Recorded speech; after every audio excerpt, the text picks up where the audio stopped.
1 João, capítulo 5, versículos 14 a 17. Esse é o texto que nós vamos nos debruçar essa noite. Nós lemos até o 21, mas hoje vamos até o 17. Quarta-feira vamos ver o 18. E no próximo domingo, se Deus assim permitir, finalizaremos nossos estudos na primeira carta de João. Os irmãos devem ter percebido que nesses versículos, do 14 até o 17, o apóstolo João foca as suas palavras em oração.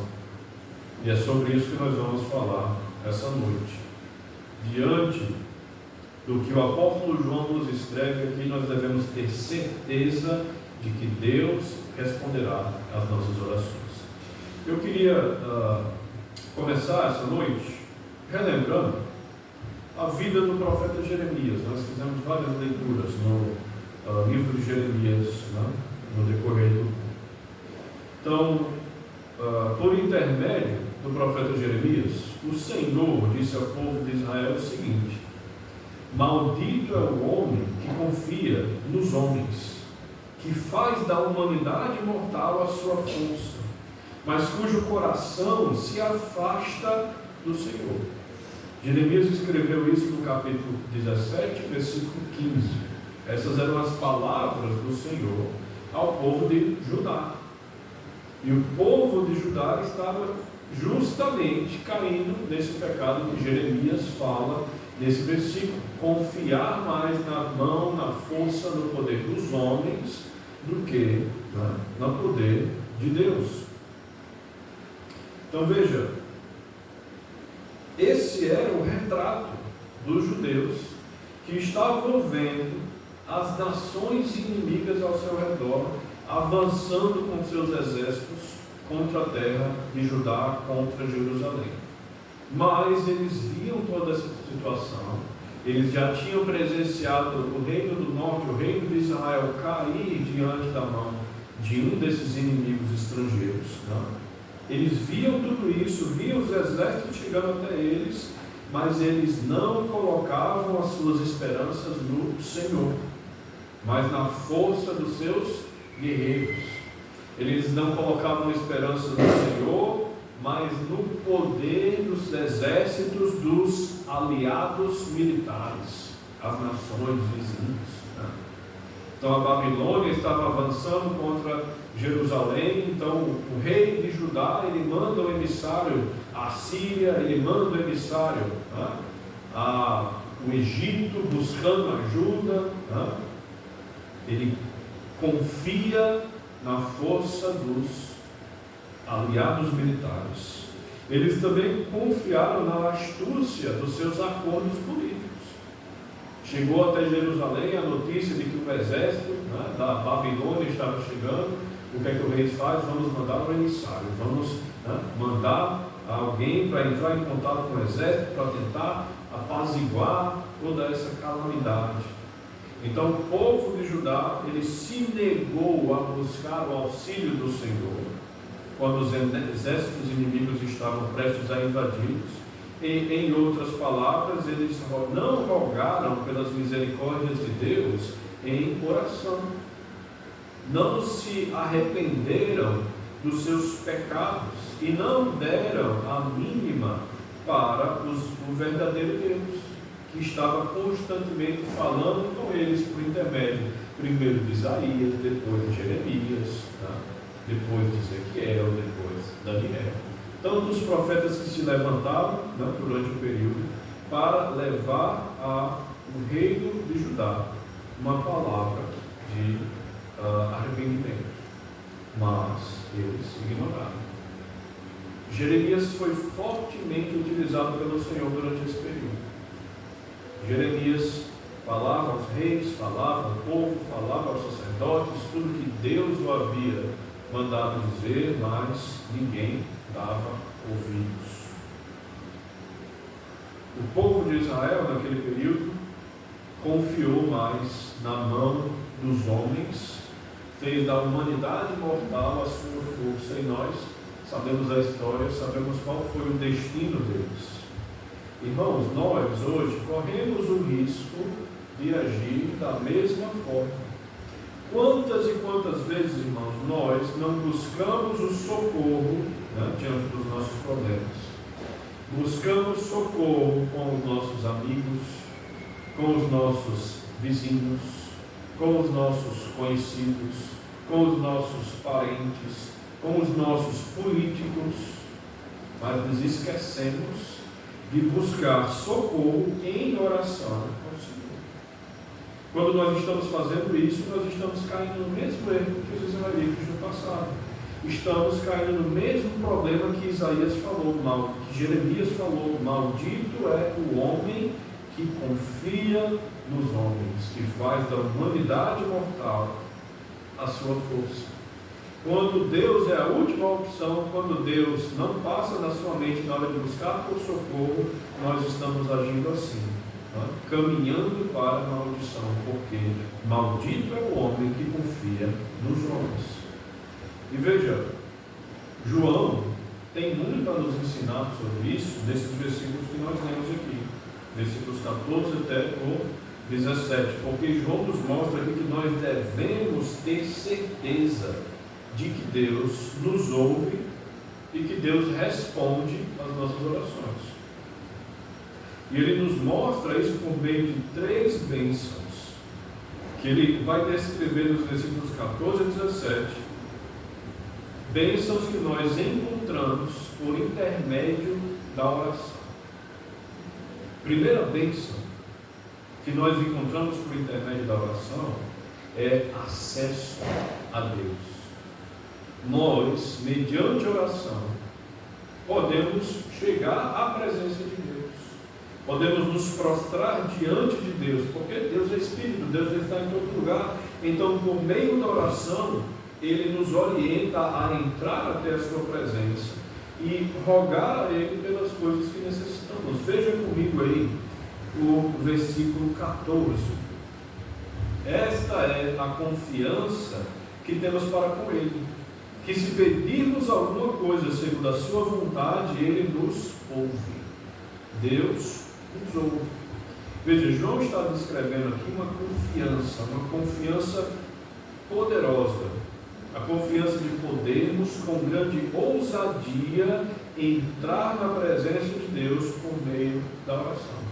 E veja, a palavra confiança que João escreve aqui é tradução de uma palavra grega chamada paresia, que expressa essa ideia de uma coragem, de um entusiasmo, de uma completa segurança de nós falarmos abertamente aquilo, né, que temos que falar, de falarmos francamente. João está nos descrevendo aqui que nós temos a confiança em Jesus Cristo, né, de podermos estar na presença de Deus por meio de nossas orações. E ele diz: Deus nos ouve. Podemos entrar na presença de Deus mediante oração. Veja, sabemos que toda essa ousadia só é possível por causa da obra do Senhor Jesus Cristo. Vejam comigo, na carta aos Hebreus, vamos abrir lá em Hebreus, capítulo 10. Hebreus, capítulo 10, versículo 19. Hebreus, capítulo 10, versículo 19, vamos ler até o 22. Hebreus, capítulo 10, versículo 19, diz o seguinte: tendo, pois, irmãos, intrepidez para entrar no Santo dos Santos, pelo sangue de Jesus, pelo novo e vivo caminho que Ele nos consagrou pelo véu, isto é, pela sua carne, e tendo grande sacerdote sobre a casa de Deus, aproximemo-nos com sincero coração, em plena certeza de fé, com o coração purificado de má consciência e lavado o corpo com água pura. O que o autor de Hebreus está dizendo aqui? Nós podemos agora, com intrepidez, entrar no Santo dos Santos. Isso é uma referência ao culto do Antigo Testamento.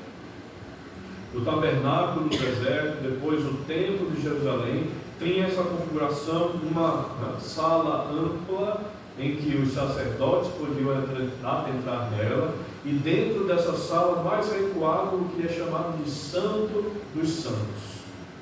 Um local em que a presença de Deus é tão poderosa que só era permitido entrar naquele local uma vez por ano, e apenas uma pessoa era permitida entrar naquele local, que era o sumo sacerdote. Não era qualquer sacerdote que poderia entrar no Santo dos Santos.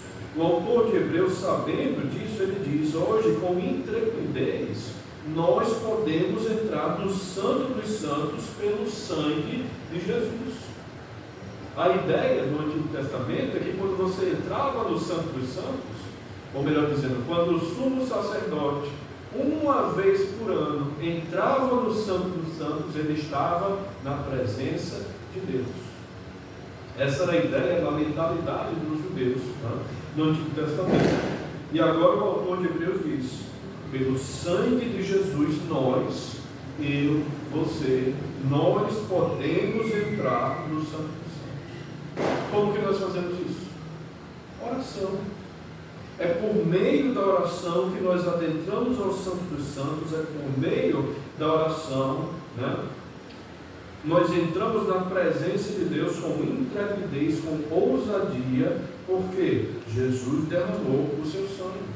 Porque nós temos de Jesus, versículo 20, um novo e vivo caminho que Ele nos consagrou, pelo quê? Pela sua carne.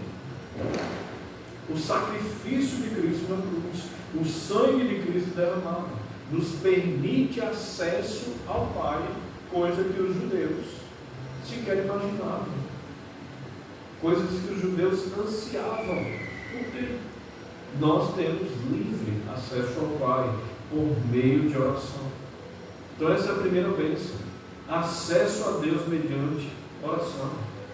Veja, uma das grandes características da vida do Senhor Jesus Cristo é foi a prática constante de oração. Os irmãos devem lembrar na leitura dos evangelhos que durante o ministério dele com os apóstolos, ele orava a todo instante e ensinava sobre oração constantemente. Não é verdade?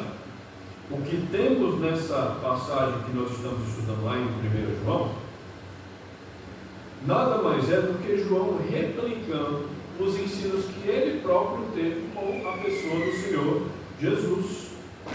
Jesus ensinou isso aos apóstolos, João estava dentro deles, e João agora copia e cola esse ensino para com os irmãos lá do ano 90. João está escrevendo essa carta 60 anos depois da vida do Senhor Jesus Cristo, depois do ministério, da morte e da ressurreição do Senhor Jesus Cristo. E esses ensinos ainda estão ardendo no coração do apóstolo João, porque ele sabia da importância da oração.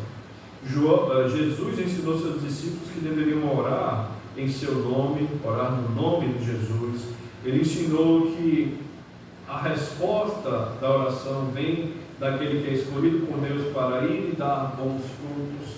Tantos e tantos foram os ensinos do Senhor Jesus Cristo e os exemplos do Senhor Jesus Cristo em oração. Vamos ver alguns, vamos abrir lá no Evangelho de João. Veja comigo no Evangelho de João, no capítulo 14. Evangelho de João, capítulo 14. Veja comigo o versículo 13 e o versículo 14. Veja o que Jesus nos ensina aqui acerca da oração. Veja o que ele diz: e tudo quanto pedires em meu nome, isso farei, a fim de que o Pai seja glorificado no Filho. Se me pedires alguma coisa em meu nome, eu o farei. Veja, Jesus ensina que a nossa oração é a oração em o nome do Senhor Jesus. É por isso que nós finalizamos nossa oração orando no nome do Senhor Jesus. Passe uma página da Bíblia, veja agora no capítulo 15, vamos ver dois versículos. Primeiro, versículo 7. João 15, 7. Se permanecerdes em mim, e as minhas palavras permanecerem em vós, pedireis o que quiseres e vos será feito. Veja o que Jesus diz. Se nós permanecermos em Jesus, e as palavras de Jesus permanecerem em nós, nós pediremos aquilo que desejamos e nos será feito. Vejam agora o versículo 16, capítulo 15, João, capítulo 15, versículo 16. Não fostes vós que me escolhestes a mim, pelo contrário, eu vos escolhi a vós outros, e vos designei para que vades e deis fruto, e o vosso fruto permaneça, a fim de que tudo quanto pedirdes ao Pai em meu nome, Ele vos conceda. Veja, João, escrevendo o Evangelho, escrevendo também a primeira carta e registrando aqui todas essas palavras do Senhor Jesus Cristo, mostra que nós temos certeza de resposta de nossas orações. Quando oramos em nome de Jesus, quando a palavra de Jesus permanece em nós, quando nós nos colocamos diante do Senhor e vamos e damos bons frutos para Ele. Ou seja, quando nós oramos ao Senhor, estando em comunhão com o Senhor, a resposta da oração é verdadeira. A resposta da oração é certeira. Agora nós precisamos fazer uma ressalva. O Senhor Jesus Cristo não nos garante nós recebermos absolutamente tudo quando nós pedimos. Pelo contrário, certamente receberemos aquilo que for necessário para cumprir a vontade de Deus em nossas vidas. João já havia falado sobre isso em outras passagens da primeira carta. Vamos ver isso no versículo 1 João, capítulo 3, versículo 22. 1 João 3, 22. Veja o que... Perdão, essa referência está errada. Veja comigo, na verdade, João capítulo 5, próprio versículo 14. João capítulo 5, versículo 14. Veja mais uma vez. E esta é a confiança que temos para com Ele, que se pedirmos alguma coisa, o quê? Segundo a sua vontade. Nós devemos orar segundo a vontade de Deus. As nossas orações segundo a vontade de Deus têm certeza absoluta de resposta, porque nós estamos orando segundo a vontade de Deus. O fato é que, irmãos, a oração não é um meio de nós impormos a nossa vontade sobre Deus. Pelo contrário, nós devemos enxergar a oração como um ato de submissão da nossa parte diante de Deus, rogando pela vontade de Deus sobre nós. Se há uma coisa que é uma bênção na nossa vida, é a vontade de Deus se cumprir na nossa vida. Porque a vontade de Deus é boa, perfeita e agradável. Não é verdade? A vontade de Deus é a vontade de alguém que é completamente santo, de alguém que é completamente justo, de alguém que tem uma mente muito mais sábia, infinitamente mais sábia que a nossa. Uma mente que conhece todas as coisas, que conhece a nossa vida muito melhor do que nós mesmos. Então a vontade dele para nós é perfeita.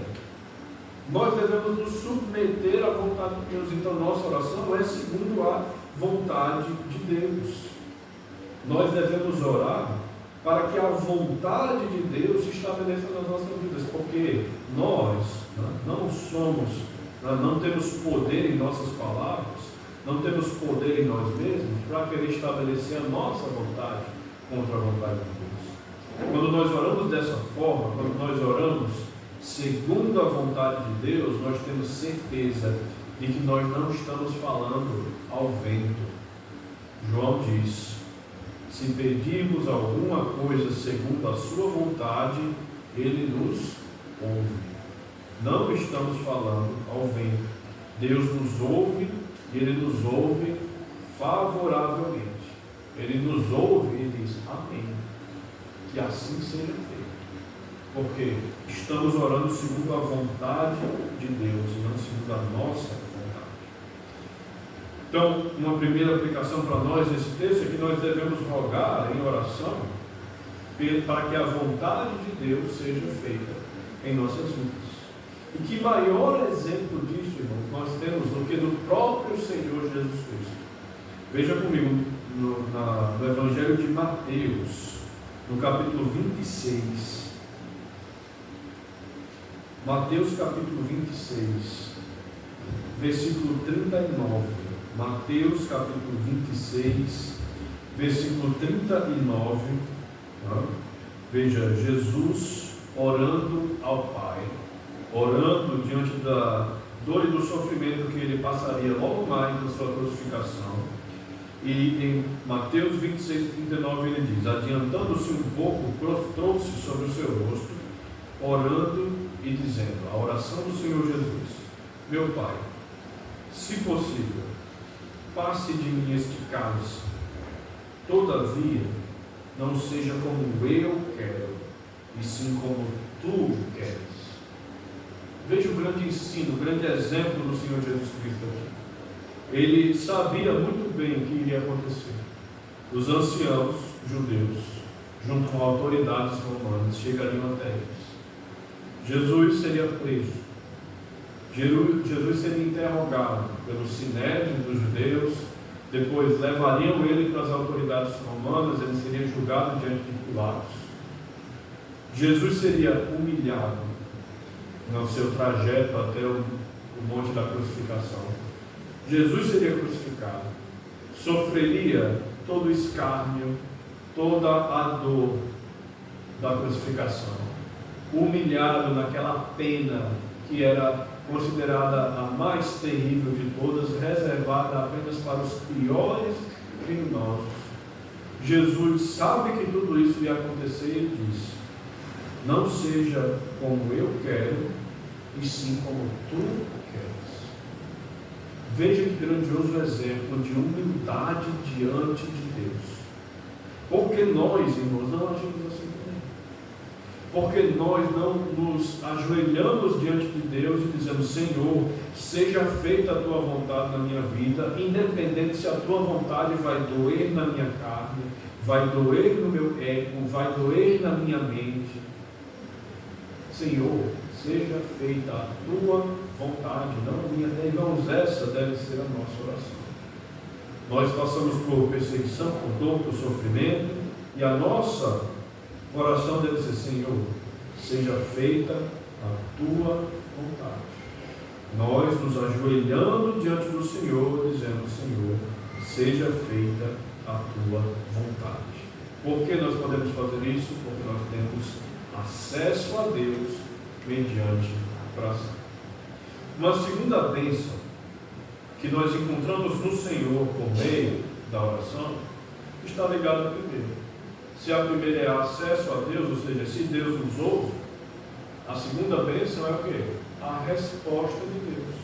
Veja comigo em 1 João, capítulo 5, mais uma vez. Vamos ler agora o versículo 15. 1 João 5, 15. E o apóstolo João escreve: e sabemos que Ele nos ouve quando ao que lhe pedimos. Estamos certos de que obtemos os pedidos que lhe temos feito. Se sabemos que Ele nos ouve, então estamos certos de que nós recebemos os pedidos que lhe temos feito. Veja, a lógica de João é a seguinte: se sabemos que Ele nos ouve favoravelmente, devemos ter confiança em receber os pedidos feitos segundo a sua vontade. João parece querer nos mostrar que em Deus o ouvir e o responder estão juntos. Deus ouve a nossa oração feita segundo a sua vontade, e Ele diz: assim seja feito. Ele ouve e Ele responde. Resposta das nossas orações é uma promessa de Deus. Nós temos, irmãos, grandes promessas de Deus e nós não podemos esquecer delas. Como eu falei, João escreve essas palavras 60 anos depois dele ver o Senhor Jesus Cristo morrer na cruz e ser ressuscitado no terceiro dia. 60 anos se passaram e João permanece firme, permanece fiel ao ensino do Senhor Jesus Cristo e ensina a outras pessoas dizendo: aquilo que nós pedimos na vontade de Deus, assim Ele fará.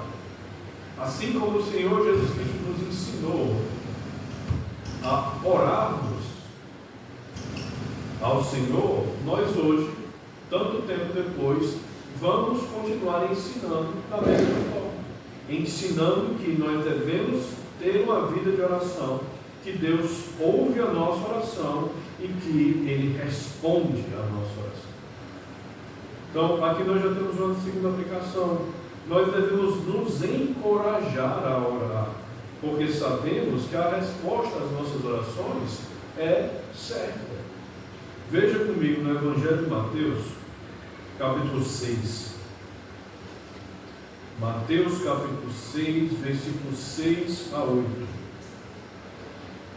Veja os ensinos do Senhor Jesus acerca da oração.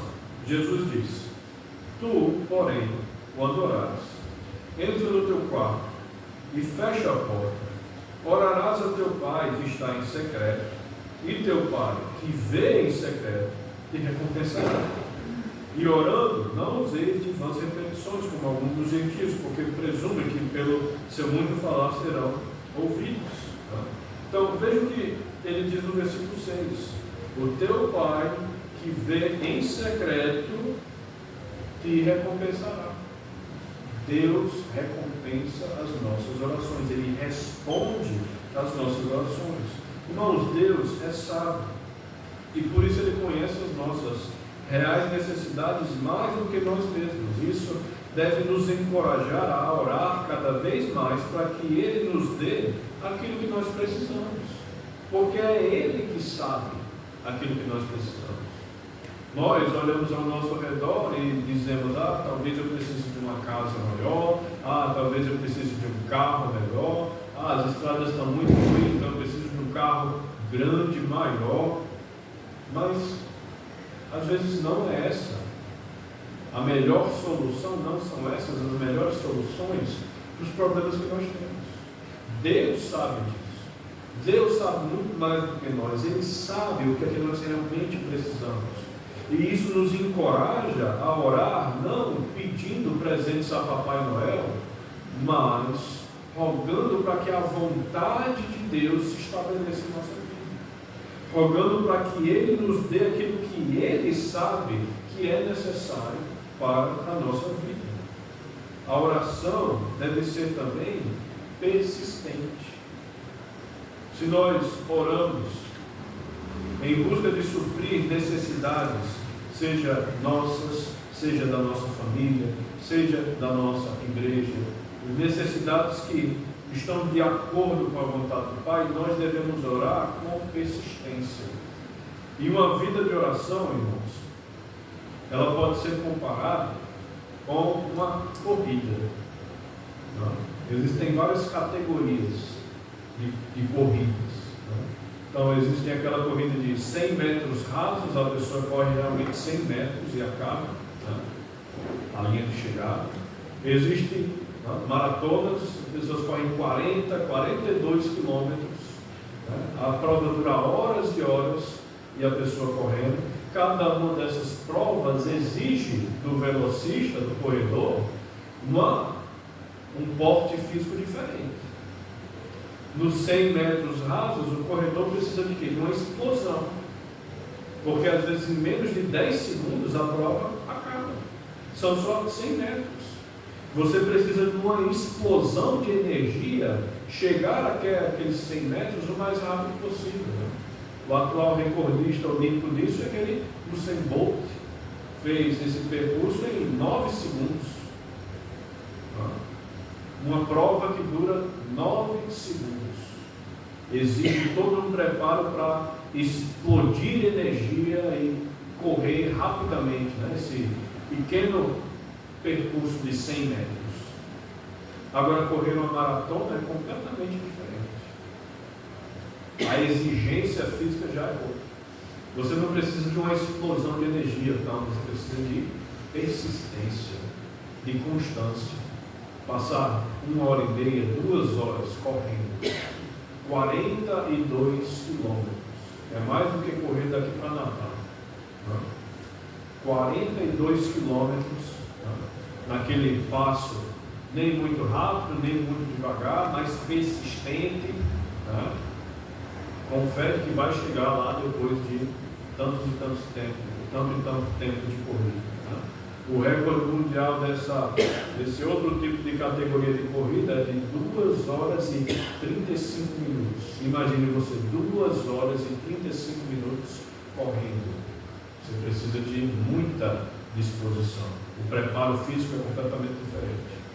A nossa vida de oração, irmãos, se assemelha muito mais a você correr uma maratona do que você correr uns 100 metros rasos. Existem aquelas pessoas que, quando decidem orar por algum propósito, é aquela explosão de energia.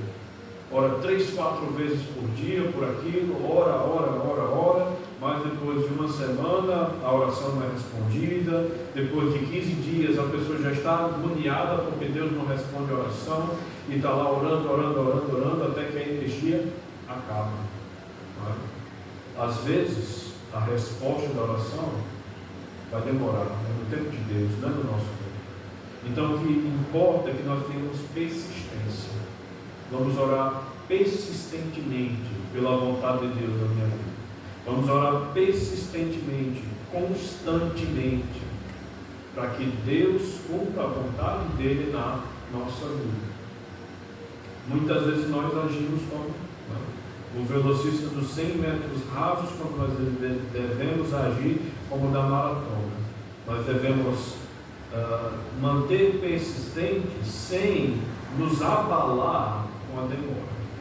A nossa fé na resposta da oração não deve ser abalada na demora da resposta de Deus, porque, mais uma vez, vai ser respondido na hora de Deus, no tempo de Deus e não no nosso. Então essa, irmãos, é a segunda bênção, é resposta. Pode ser hoje, pode ser amanhã, pode ser daqui a um mês, daqui a um ano, daqui a 10 anos. A resposta vem. Às vezes não no nosso tempo. Às vezes a resposta vem depois que a nossa vida se acaba. Tantos e tantos irmãos nossos oraram para a conversão de familiares, eles morrem, em Cristo, e os familiares se convertem depois. Então, vamos orar persistentemente. Terceira bênção que nós encontramos através da oração de Deus é restauração. Nós temos falado até aqui de oração por nós mesmos. Vamos ver agora o que João tem a nos dizer sobre intercessão. Nós oramos uns pelos outros. Ele vai trazer especificamente aqui o exemplo de alguém que está na nossa comunhão, que está no nosso meio, mas que cai em algum problema, que cai em algum pecado. O que é que João nos diz lá em 1 João capítulo 5? Vamos ler agora versículos 16 e 17. Veja o que João diz, 1 João capítulo 5, versículo 16. Se alguém vir a seu irmão cometer pecado não para a morte, pedirá, e Deus lhe dará vida aos que não pecam para a morte. Há pecado para a morte, e por esses não digo que fogem. Toda injustiça é pecado, e há pecado não para a morte. Então veja, a primeira coisa que nós precisamos esclarecer nesses versículos, então, é que João está falando agora de intercessão. E a intercessão faz parte da nossa vida. Nós devemos orar não apenas por nós mesmos, pelas nossas necessidades, pelas necessidades dos nossos familiares, mas nós devemos orar também pelos outros. Nós devemos orar pelos irmãos, nós devemos orar pelos irmãos que estão na nossa comunhão, pelos irmãos que estão distantes de nós. Devemos orar pelos nossos missionários que estão distantes de nós, trabalhando com o Senhor. Então, a intercessão é uma atividade fundamental da nossa vida cristã. Nós devemos orar não apenas por nós mesmos, mas por todas as pessoas. E veja, uma citação aqui de John Stott, que ele diz: a certeza de vida eterna que o cristão deve desfrutar não deve levar a preocupar-se consigo mesmo, negligenciando os outros. Ao contrário, ele reconhecerá o seu dever de cuidar com amor do seu irmão necessitado. A nossa certeza de salvação, nós acabamos de estudar sobre isso quarta-feira, no versículo 13. João diz: estas coisas vos escrevi a fim de saberes que tendes a vida eterna, e vós outros que credes em o nome do Filho de Deus. Você crê no nome do Filho de Deus? Crê que Ele é realmente o Cristo, Jesus é o Cristo, o Filho de Deus, que Ele morreu pelos seus pecados, que Ele ressuscitou? Se você crê nisso, você tem a vida eterna. Isso que João escreveu no versículo 13. Se nós temos essa certeza, se essa certeza arde como uma chama dentro do nosso coração, o que é que nós devemos fazer? Interceder ainda mais pelos outros. A certeza de salvação que nós temos, ela deve nos encorajar a auxiliar as pessoas que estão ao nosso redor. Ela deve nos encorajar a interceder em oração, a interceder por meio também dos nossos atos de bondade, por meio das nossas boas obras, para que o nome de Deus seja glorificado. Então, veja, muitas são as passagens que nos mostram que a intercessão pelas pessoas ao nosso redor é uma obrigação para nós. Vamos ver algumas delas. Vamos começar em Efésios. Abra comigo Efésios capítulo 6, versículo 18. Veja que o apóstolo Paulo ensina aqui a igreja lá de Éfeso, no capítulo 6, versículo 18. Com toda oração e súplica, orando em todo o tempo no Espírito, e para isto vigiando com toda perseverança e súplica por todos os santos. A oração, a vigília, a perseverança, a intrepidez de nós entrarmos na presença de Deus por meio da oração, é para que nós façamos isso. Finalzinho do versículo 18. Por todos os santos, por todos os irmãos, por todos aqueles que estão ao nosso redor. Veja agora 1 Timóteo, capítulo 2, versículos 1 e 2. Veja que que o apóstolo Paulo pede para que Timóteo ensine aos irmãos. Ele diz: antes de tudo, pois, exorto que se use a prática de súplicas, orações, intercessões, ações de graças, em favor de quem? De todos os homens, em favor dos reis e de todos os que se acham investidos de autoridade, para que vivamos vida tranquila e mansa, com toda piedade e respeito. Intercessão por quem? Por todos os homens, por todas as autoridades, para que nós venhamos a ter uma vida de paz. Veja agora Mateus, capítulo 5, versículo 44. Mateus, capítulo 5, versículo 44, temos o seguinte: eu, porém, vos digo, o Senhor Jesus dizendo aos seus discípulos: amai os vossos inimigos e orai pelos que vos perseguem. Nós devemos interceder em oração para que Deus derrame bênçãos pela vida daqueles que nos perseguem, porque nós devemos orar por todas as pessoas, porque a intercessão faz parte da nossa vida. A resposta da nossa parte à perseguição não deve ser revolta, não deve ser revolta armada. Nossa resposta à perseguição é: eu vou orar pelas pessoas que me perseguem. É a resposta do amor. É isso que Jesus nos ensina. Vamos responder à perseguição com intercessão, com oração por todas as pessoas. Vamos voltar lá para 1 João, capítulo 5, versículo 16. Ele diz assim: se alguém vir a seu irmão cometer pecado, não para a morte, pedirá, e Deus lhe dará a vida. Eu queria chamar a atenção dos irmãos essa palavra, pedirá. Veja, quando ele escreve dessa forma, nos parece que João está aqui, não está apenas demonstrando uma possibilidade.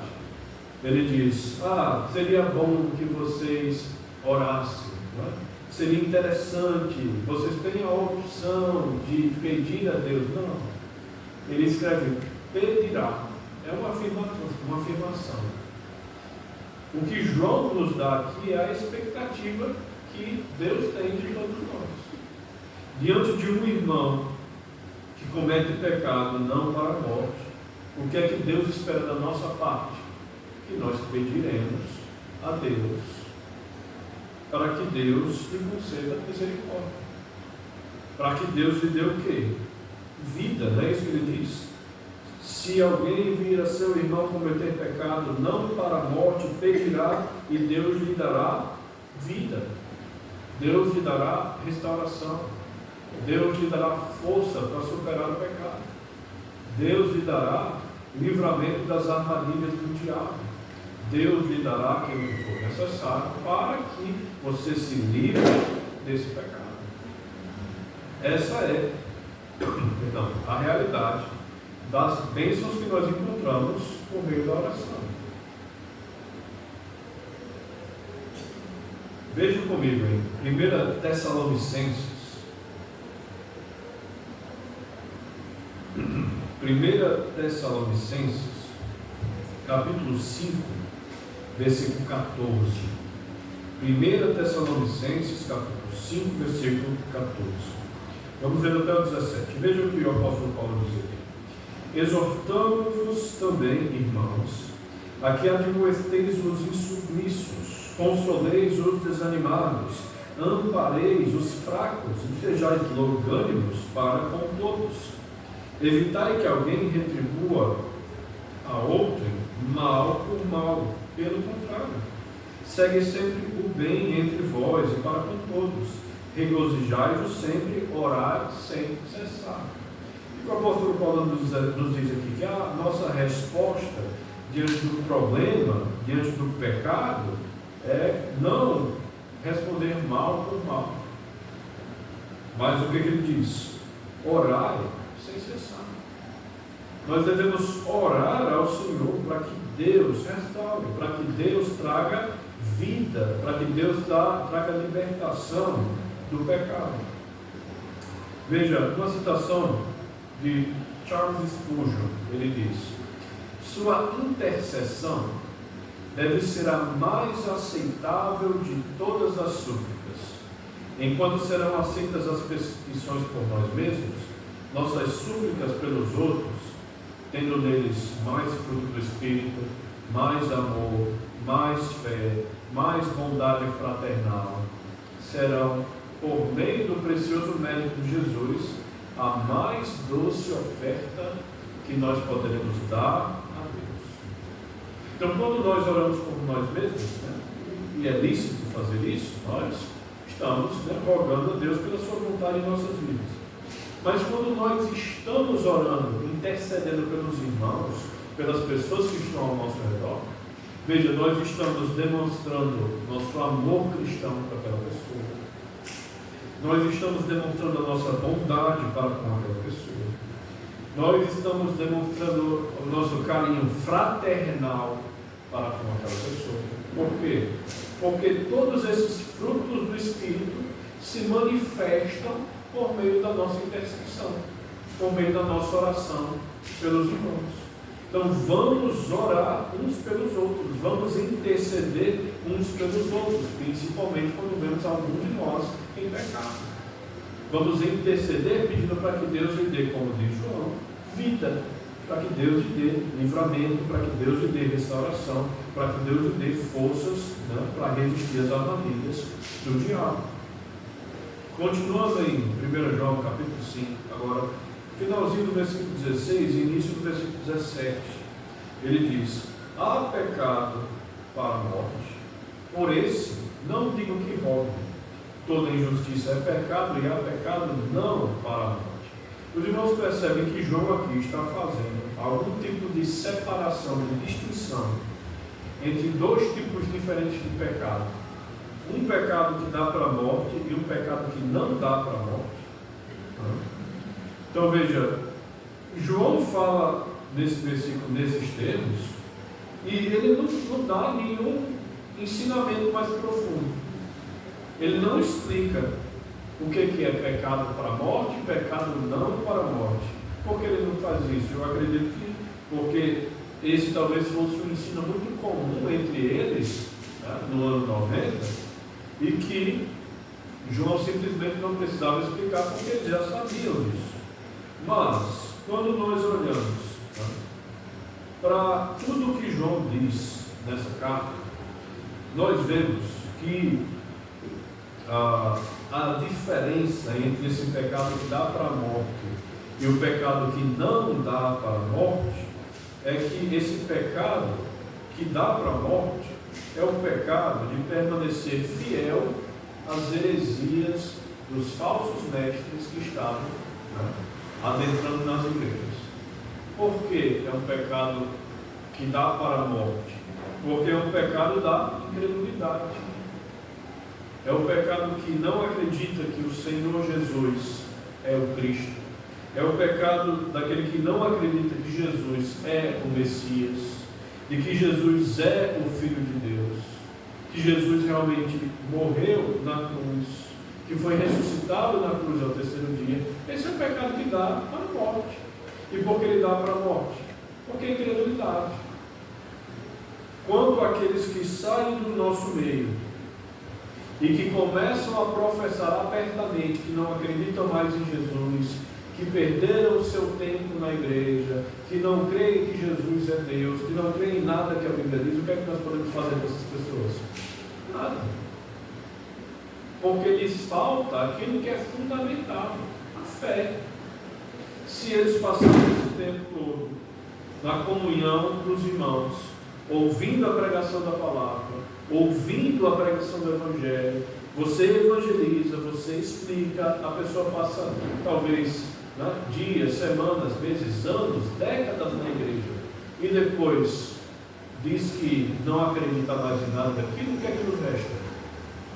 A palavra já foi pregada, o Evangelho já foi anunciado, não temos o que fazer. Não. Misericórdia de Deus na vida dele.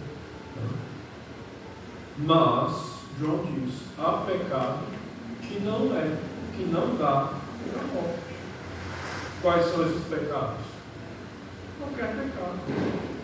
Qualquer pecado que seja contra o irmão, que seja contra a igreja, não dá para a morte. Porque enquanto houver fé na pessoa do Senhor Jesus Cristo, do seu sacrifício pelos nossos pecados, enquanto houver fé no senhorio do Senhor Jesus, enquanto houver fé no fato de que Jesus é o Cristo, que Jesus é o Filho de Deus, ainda há possibilidade de restauração, ainda há possibilidade de arrependimento, ainda há possibilidade de receber vida, de receber livramento, tá, de todas essas armadilhas que o mundo impôs sobre nós por meio do pecado.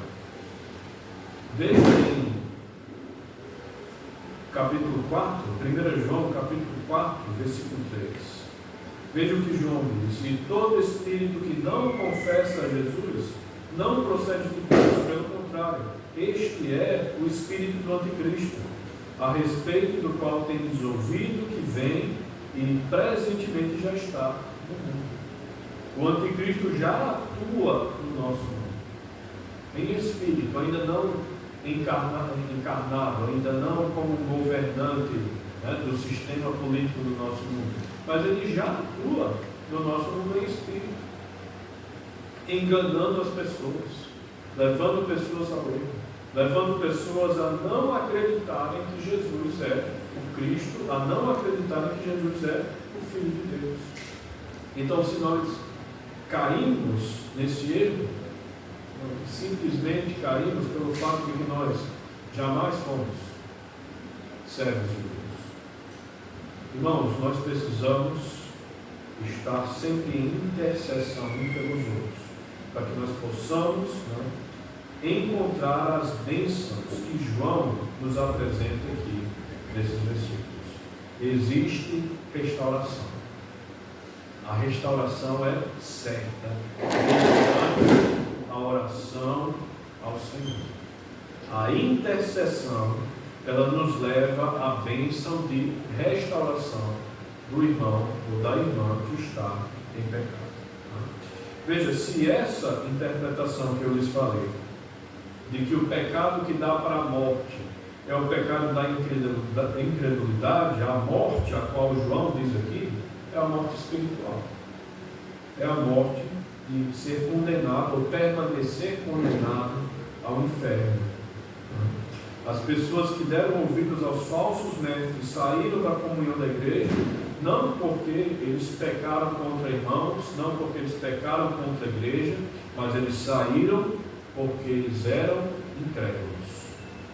Eles saíram da comunhão das igrejas às quais o apóstolo João escreve essa carta, porque eles nunca foram ovelhas do aprisco do Senhor Jesus Cristo. Porque eles eram pessoas do mundo. Veja o que João diz em 1 João, capítulo 2, versículo 19. Veja o que João diz: eles saíram de nosso meio, entretanto não eram dos nossos, porque se tivessem sido dos nossos, teriam permanecido conosco. Todavia eles se foram para que ficasse manifesto que nenhum deles é dos nossos. Veja, João diz: eles saíram para que ficasse o quê? Manifesto, para que se mostrasse, para que se expusesse aquilo que estava escondido aonde? Dentro do coração deles. Eles dentro do coração jamais creram no Senhor Jesus. Eles no seu coração jamais se sentiram partes do aprisco das ovelhas do Senhor Jesus Cristo. Então se manifestou isso como? Eles saíram da comunhão, eles abandonando a comunhão da igreja. É isso que João nos enfatiza tanto nessa primeira carta. Uma última aplicação para nós. Diante do que João nos ensina aqui, nós devemos interceder em oração diante de Deus pelos irmãos necessitados. Não importa qual é a necessidade, se é espiritual, se é financeira, se é emocional, se é da saúde, nós devemos orar, interceder por todos eles. Veja o que Tiago escreve. Vamos ler na carta de Tiago, vou botar algumas páginas. Tiago, capítulo 5, versículo 16. Tiago escreve o seguinte: confessai, pois, os vossos pecados uns aos outros e orai uns aos outros, orai uns pelos outros, para serem curados. Muito pode, por sua eficácia, a súplica do justo. Nós devemos nos mover para orar uns pelos outros, orar a favor dos nossos irmãos, interceder uns pelos outros, para levar as bênçãos de Deus uns para com os outros. Nós devemos contar com a ajuda, irmãos, uns dos outros, na nossa caminhada, por meio da comunhão e por meio da intercessão.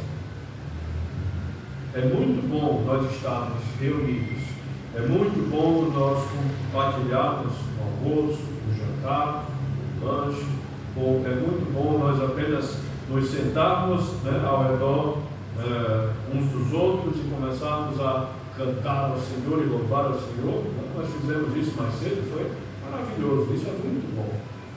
Mas muito melhor é nós intercedermos, nós orarmos, nós dobrarmos nossos joelhos e nós buscarmos no Senhor as bênçãos dele para com os irmãos que estão ao nosso redor e principalmente para com aqueles que estão passando por dificuldades.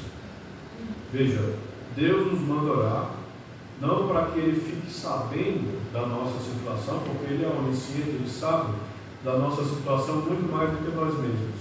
Ele também não nos manda orar para que a nossa vontade seja estabelecida, porque Deus é soberano e a vontade dEle é a que prevalecerá. Ele nos manda orar porque Ele se agrada quando nós o procuramos e principalmente quando nós intercedemos uns pelos outros em oração diante de Deus. Quando nós fazemos isso, como o autor de Hebreus falou, nós estamos entrando na presença de Deus, estamos entrando no Santo dos Santos com intrepidez, com ousadia, porque isso nos foi concedido, permitido pelo sangue de Cristo derramado na cruz. Vamos orar.